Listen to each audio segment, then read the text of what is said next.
Operation थिएटरमध्ये सगळ्यात पहिला जो देव असतो तो डॉक्टर. कॅन्सरचा जो रोग आहे हा जो रोग म्हणजे असाध्य नाही आहे, साध्य आहे. तर ते म्हणलं ठीक आहे म्हणे, बी पॉझिटिव्ह.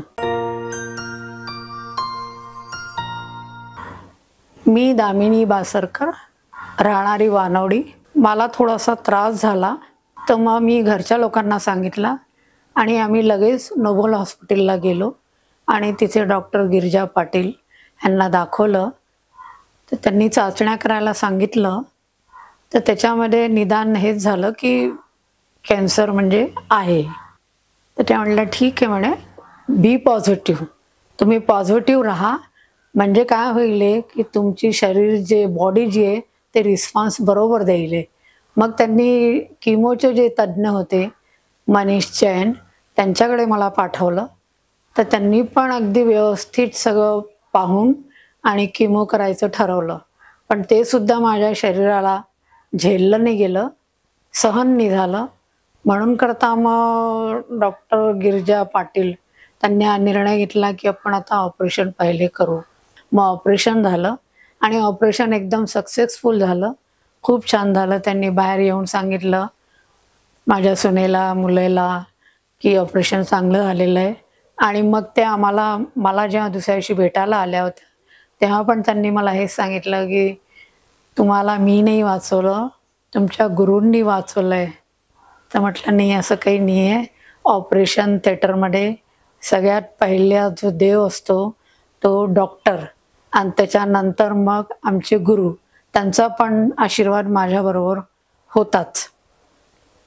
पुढे मी आणखीन एक हे सांगणं चाहते की जेवढे पण डॉक्टर्स, नर्स सगळ्यांनी वेळोवेळी अगदी खूप मदत केली आणि तिथल्या नर्स खूपच चांगल्या आहे. वेळोवेळी येऊन सपोर्ट केला, काय पाहिजे काय नको लक्ष ठेवलं.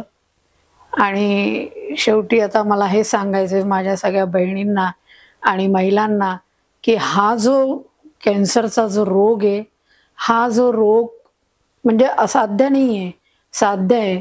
शरीरातल्या कुठल्याही हिस्स्यामध्ये थोडीशी पण गडबड जर आपल्याला वाटते तर लगेच आपण निष्काळजीपणा न करता डॉक्टरकडे गेलं म्हणजे ते निदान लवकर होतं आणि पेशंटला आणि डॉक्टरला दोघांनाही त्रास होत नाही. एवढं सगळ्यांनी लक्ष ठेवावं आणि सुखाचं आयुष्य जगावं. आणि शेवटी मी जेव्हा नोबल हॉस्पिटलच्या मॅडम टीना दा त्यांचे तर खूपच आभारी आहे की त्यांनी वेळोवेळी आम्हाला सपोर्ट केला आणि सहयोग दिला. धन्यवाद. ऑपरेशनच्या नंतर मी आता आनंदी आहे आणि मला असं वाटतंय की सगळं काही चांगलं आहे आणि मी आता बिलकुल खूप आनंदी आहे. असं वाटतंय जीवनाचा जो आनंद आहे तो मी पूर्ण करू शकते.